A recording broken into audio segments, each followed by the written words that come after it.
Hi, catpayen. As you can see, back in Bordeaux. It's really nice. Can you hear the church bell is ringing? The cathedral bell, sorry. And you can hear the fountain over there, the waterfall. And I'm sitting here and I feel like, those things when you have a bit of tube or something you want to weld, you sort of put it in an étau and you turn it around and so to squeeze it so it's really well in place.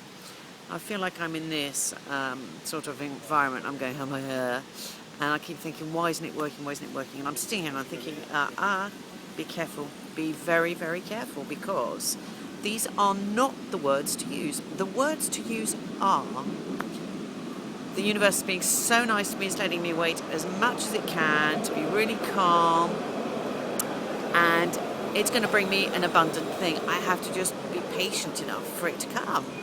And this is the joy of it. And the minute you say that, all your vibrations go from the stomach of going, ugh, to here. And you can sit better, you feel more relaxed. You are waiting for something exciting to happen as opposed to dreading the worst. So this came to mind because it was a video that Marie-Christine Sheldon did. That I should put a link to. I think I've already sent it to my list because I think this woman is amazing.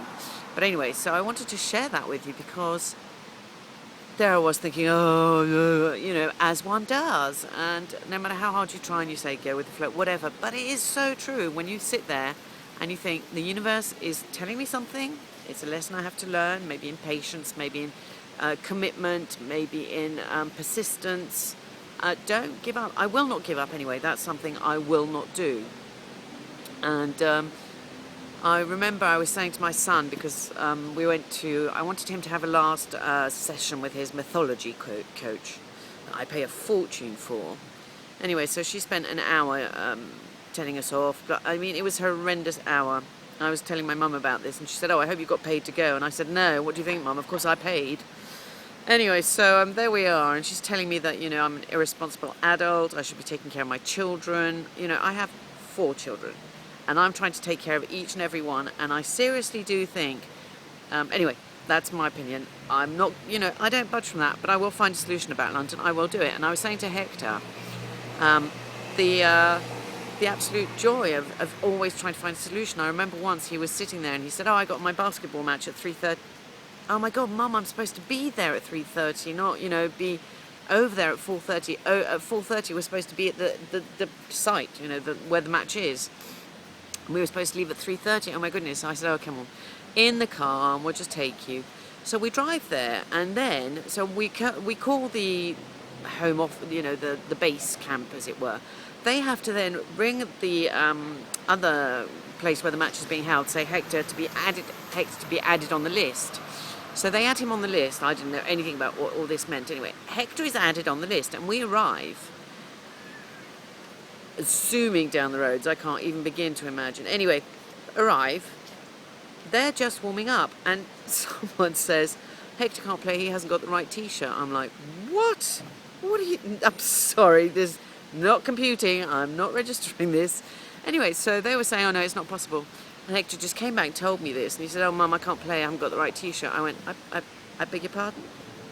I said, this just is not how no way. So I went straight onto the court, basketball court. I tried to see the judge and I tried to see this. And, of course, this team, my boys' team, had no coach. I mean, there was just the driver with them. It was the beginning of the season and, they were trying to do it as best they could, but they were on their own.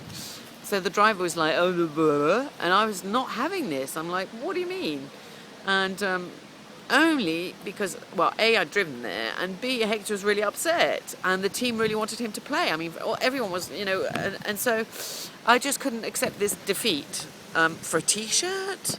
So anyway, I tried to find a solution, and I was like, well, can you not, wear a white T-shirt or something? I mean, I don't know. Anyway, and this was all down to the referee's good guidance or, bienveillance.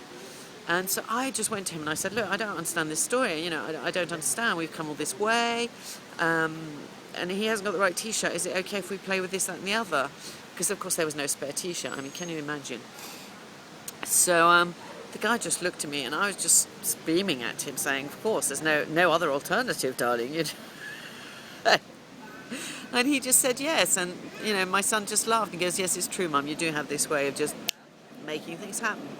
Because I don't take no for an answer. Well, you might take no, but you find a bloody solution, don't you? Because you're not having this.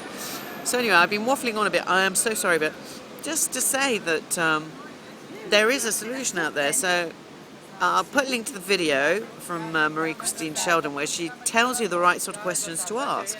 Because if you don't ask the right questions, I'd still be sitting there going, oh my God, how am I going to do it? I'm not doing that. I'm just, come on, universe, show me. I can take it on. This is so much more exciting. So I feel really blessed to be able to share this with you, because that just makes me share. When you share, things just move along. You're in action mode, yeah? So thanks a lot for listening. I'll talk to you all later. Bye.